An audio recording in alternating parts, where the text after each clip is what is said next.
Friends, this is going to be part one of a two-part video where I'm going to be talking about adding on to the path. I'm going to call it the path extension. I started a path last year, and I'm going to take you through each of the steps of how this path is being added.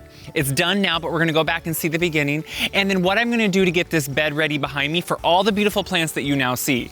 Just a couple weeks ago, this was nothing, and now it has planting. So I want to show you what I did to get this bed ready, how I made sure it was good soil, good quality for the plants I'm putting in, and how this path was put in really quickly, efficiently, but also looks seamless. So let's get started so you can see the whole process.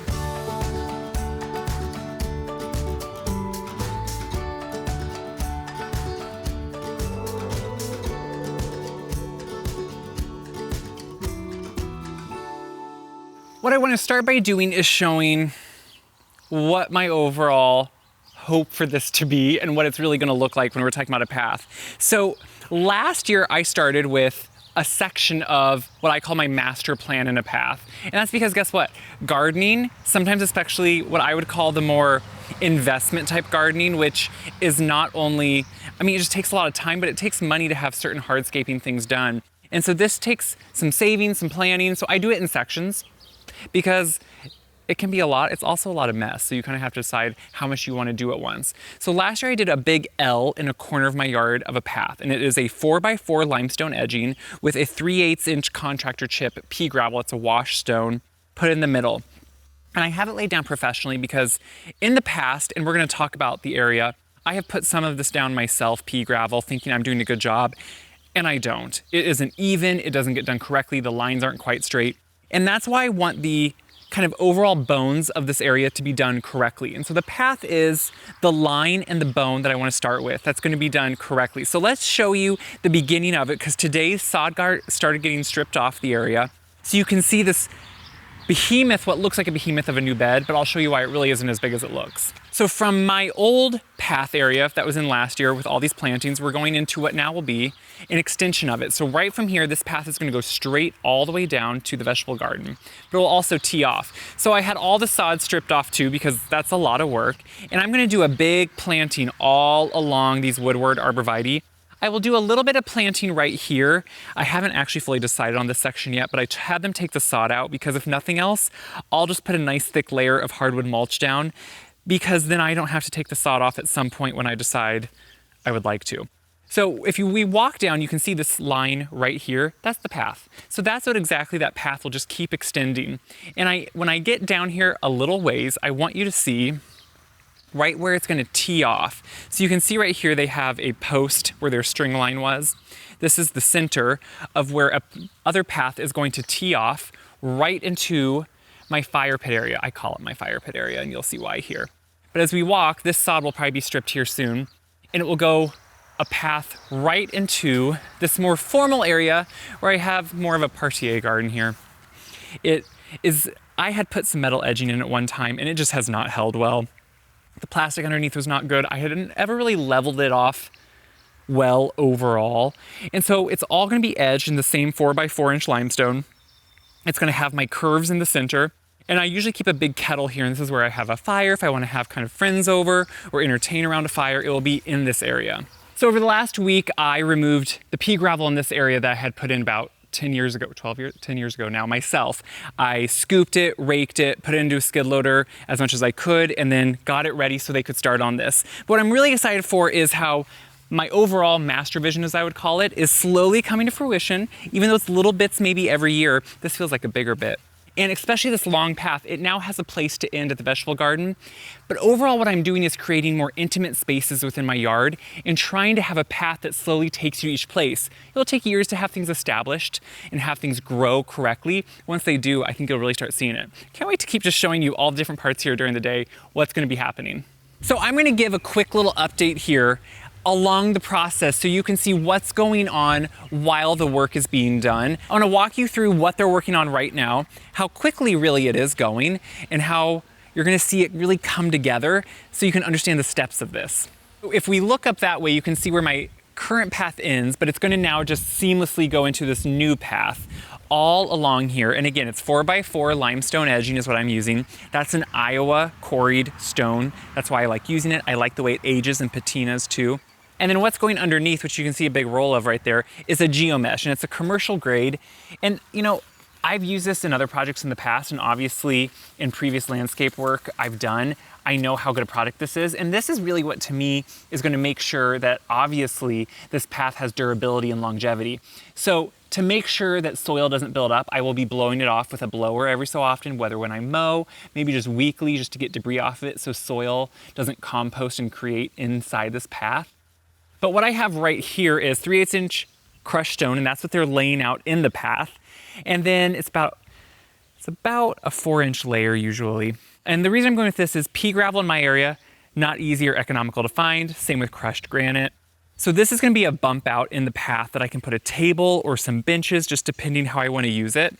And then you can see, now that they have really the tedious work done, which was really up at this more formal area. This area was where really you saw in the previous, when I showed, was a big problem area because I did not do it correctly. I didn't have underlayment. I mean, that was 12 years ago I put it in, and none of that was really done correctly. So they've spent the time to beautifully lay out my same shape I had with the limestone and edge all of these beds in it so I can seamlessly mow over them, which is what's really nice. And then they go right along with this path.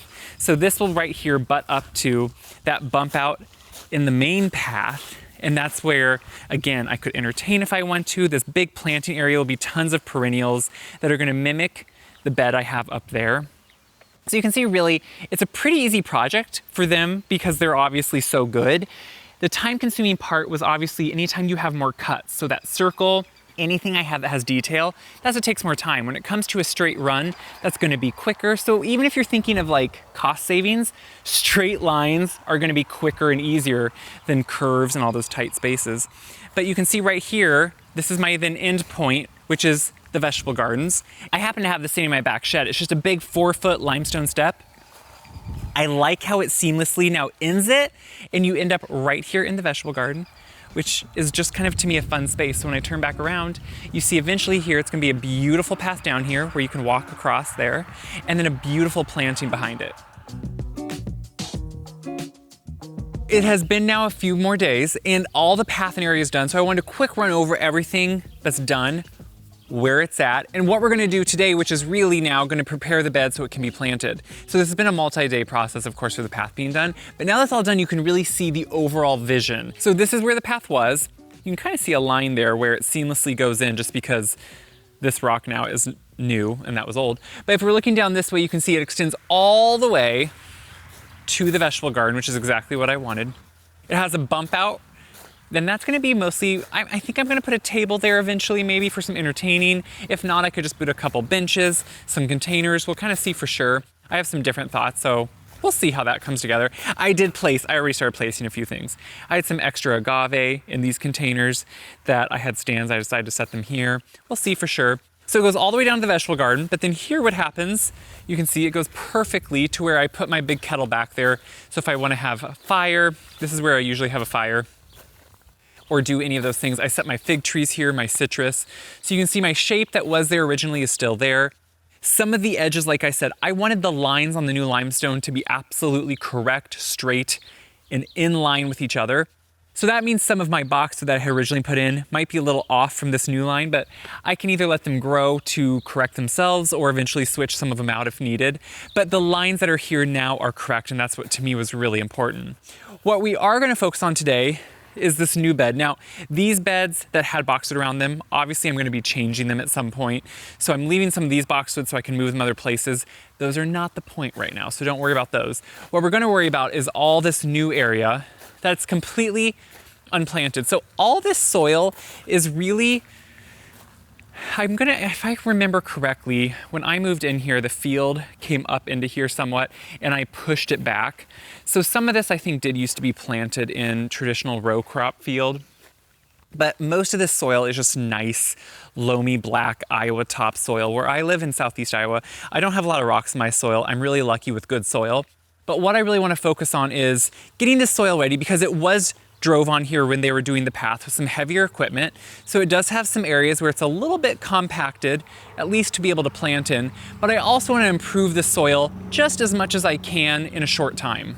Different things to think about when you're preparing any planting area for a bed, not talking about the plants, this is just about the bed itself, is thinking about the soil. Does it well draining? So when water and rain come, does it sit on that area and not drain for a while, or does it drain pretty quickly?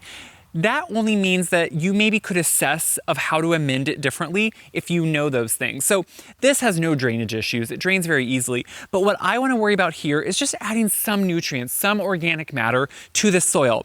While it's good soil, that doesn't mean it has a ton of organic matter. Nothing's been done to it. No compost has been added, no fertilizers or anything for as long as I've lived here. Those clouds look fake, and I promise you they're not. So what I do have up here, and you're going to see me start laying this, is a nice amount, you can see it here, of Espoma's Land and Sea compost. Now the reason I'm using the bagged product, I have big compost piles. They're not ready. So the last couple of years, I used all my piles a few years ago and started new ones. And my new ones are just not ready yet. They still have some weed seed in them that grows, so they need to sit and bake longer. So I'm using the Land and Sea compost, which I've been using both in my garden and in other planting beds I get ready. What I love about it is it has a great texture, so it drains really well. It has a nice lightness to it that works really well into the soil, but it also has great organic matter. And that to me is what's important, because the one thing we can always do to improve soil, your soil can look black and beautiful like this, but you can always add organic matter to it that's going to help improve the soil, not only for lightness, but also it helps retain moisture into that soil. So while compost is really good for the soil, it also is really good at grabbing onto moisture and holding it in place for a while when needed. Not that it holds on to it so it doesn't drain, but it really is good at helping it retain what it needs, along with some great organic matter too. So what I think I like to do is I did take a tractor through here before the path was in, and I did till it with a tractor, but it's compacted quite a bit again. So I have my rototiller here, but first what we're gonna do is lay out lots of the compost so I can work it in. What I'm doing first is just laying these bags roughly evenly out in my area. Now you can use this as a top dressing, which would be like 2 to 3 inches maybe on top of your area, almost like a mulch. You can also do what I'm gonna do, is just use it as an amendment, meaning I'm gonna work it into the top 4 inches of the soil with a rototiller. This is just, to me, a nice way to add that organic matter directly to the soil as an amendment. You could also, if you're planting a large tree, you could put this right into the soil, into the hole you dig. You could amend up to like 50% with your native soil, I would say. And that's really good if you feel like you have a clay heavy soil. I think it's a great idea to amend slightly with something like a compost, because it's gonna help loosen that soil, better drainage, things like that. So I'm gonna move this pallet out of the way, and then I'm just gonna start opening all these up, dumping them, then we'll rototill.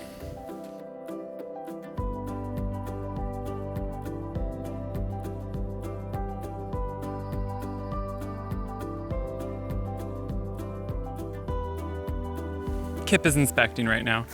He approves of the compost, but you can see I just really kind of laid it in a pile. Now, roughly this would probably actually only be about 1 inch of coverage in this whole area if I spread it out, if that. I'm using this more as just an amendment, not as a total top dressing. If I felt like my soil was even lacking more, I definitely would add more. But you can see when you're looking at this, it has almost a mulch-like beautiful potting soil feel. It's light, but there's no soil in this. This is compost. There's a big delineation between what compost is versus a topsoil. This is not topsoil. This is not heavy. This has no sand in it. This is a nice, light compost that is broken down material into a really nice organic matter. You can see there's small pieces of wood in there. So those are going to break down and compost even more into this ground, which is what's really important here. And you can see how beautiful it is. So what I want to do now is really mix it into the top few inches. To do that, I'm going to use a tiller, just a walk behind, just because since I have the path here with some edging I want to be careful with, that bump out, I want to be agile enough that I can work around it. That's why I'm going to use a rototiller that I can walk behind so I can easily stop it, have a lot of control. Don't use anything with a tractor because I don't want to kick it onto the path or, really hurt the path.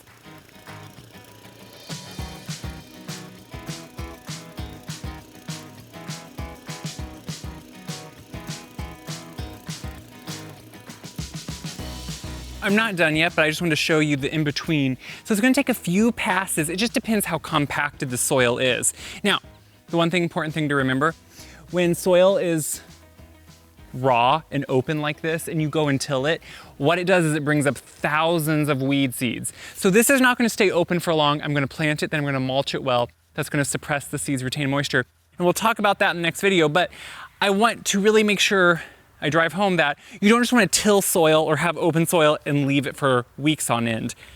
Many weeds will sprout and they could get ahead of you. So you want to do this right before you're ready to plant.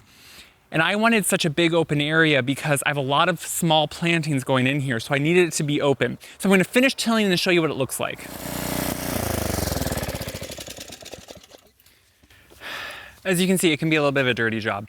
Now, I did go over it quite a few times, and again, it really depends on the application of what you're planting. If you're going to plant a few foundational plants or structural plants, just a few shrubs, you may not want to till up a big area. In that case, you might want to be able to put something over the ground, whether it's cardboard, whether it's newspaper, things like that, and not really have to bring up all this sod. This is going to be a large planting area of a lot of naturalizing perennials that I want to be able to reseed and move and grow into each other. So starting with a blank slate, starting with a tilled area, adding that compost is really going to be essential for that. But it now is pretty much ready to go. What I might do is rake it a little bit just to level it. And then we're gonna next time get started on planting everything. Hopefully it's all gonna get in. I'm waiting for a few things to come in yet to the nursery. And then it's all gonna be ready to go. And it's really fun plants. It's a few different things from the previous planting on the path I already have, but a few similar ones too. So we'll go over what I'm adding, why I'm adding it, kind of the do's and don'ts. You have to know what naturalizes, what doesn't, and what works in your area. And we'll all go over that next time. So I'm gonna keep working. Hopefully you enjoy this video, share it around, hopefully to inspire you or others to get excited to get going and know that we can do this. We can do hard things, we can transform our yard. I've been living here 14 years and I'm finally bringing some of my dreams and thoughts to fruition. It takes time and that's okay. Until then, I'm gonna level this out and can't wait to plant.